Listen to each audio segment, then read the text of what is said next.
This is Son Goku from the Dragon Ball universe, and this is Omni-Man from the Invincible universe, and I'm gonna figure out which of these titans would win in a fight. This is Goku versus Omni-Man.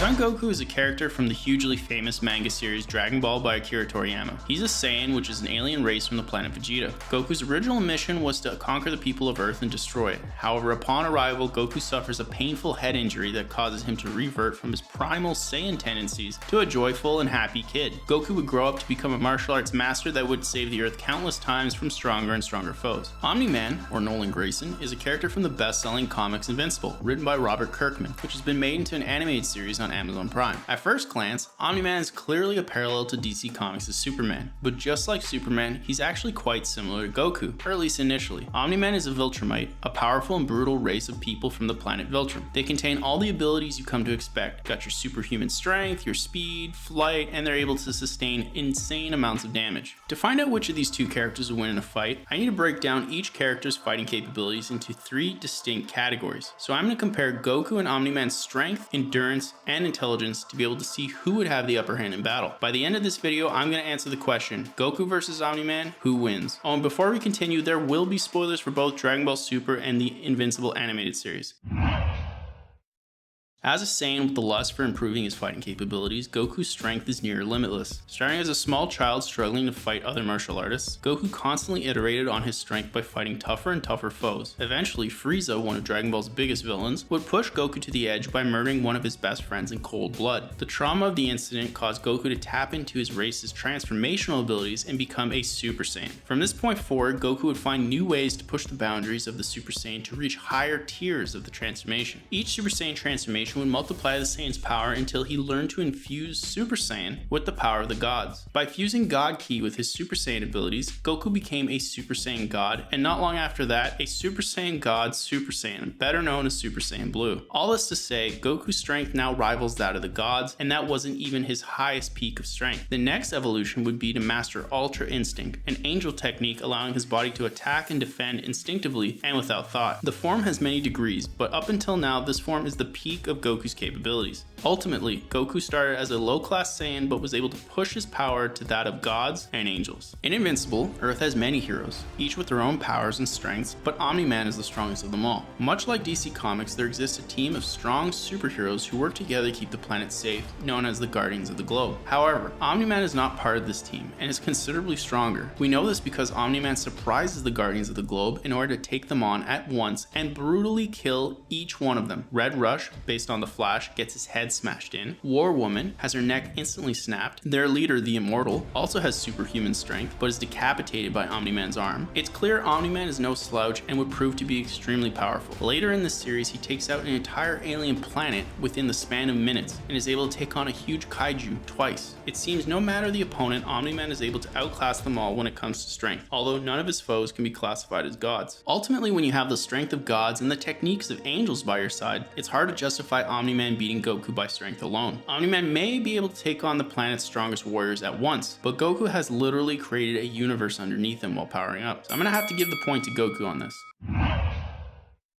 Goku's endurance is more nuanced than his strength. He can fight through mountains, take incredible punches, fight gods, but surprisingly he's not bulletproof. Goku may have tapped into the power of the gods, but one of Goku's greatest weaknesses is that he has to actively guard to mitigate any damage. In one case, Krillin has actually hurt Goku by throwing a rock at him while he was relaxing before the Cell Games in a Super Saiyan state. Regardless of the power boost, because he wasn't actively blocking any attack, the rock hurt him as it would anyone else. Moreover, in Resurrection of F, Goku takes down the revived Frieza using his new Super Saiyan Blue transformation. Super Saiyan Blue is the peak strength Goku is able to achieve, tapping into the power of the gods. However, Frieza's henchman Sorbet lands a cheap shot to Goku's heart and instantly takes the Saiyan down. So while Goku does have incredible endurance to take on the likes of the gods, he also has to actively be aware that the attack is coming to nullify it. Regardless of Goku's physical endurance, his immune system has proven it's not invincible either. In the Android saga, Goku suffers from a rare heart virus, and that is expected to kill him without proper medicine, which proves he's susceptible to new viruses. In Omni-Man's fight with the Guardians of the Globe, he successfully murders everyone, but takes a few heavy impacts in return. Super speed punches from Red Rush, a morning star to the face, and full-on compression from Martian Man. Each of these attacks caused damage, and yet Omni-Man was able to survive them all. The Viltrumites have a fast healing factor to allow Omni-Man to recover quickly from deadly injuries, which he does after his battle with the Guardians. However, Omni-Man has taken bullets, bombs, and blasts from $3 billion satellites without dying. He did so without expecting any of these attacks, meaning Omni-Man doesn't need to actively guard against incoming attacks to block them. His body is always in a state to guard against any unsuspecting damage. That being said, Omni-Man has taken damage from not only the Guardians, but also man-made weapons, which of course does not come close to the power a god of destruction can yield. Goku's endurance is much higher than Omni-Man's, but only if he expects it. Omni-Man's endurance is not bound to the awareness of an attack, so in theory, as long as the attack isn't too powerful, he could withstand it. Omni-Man has already proven he will kill without hesitation or warning, so Goku's endurance is meaningless if Omni-Man delivers a surprise attack.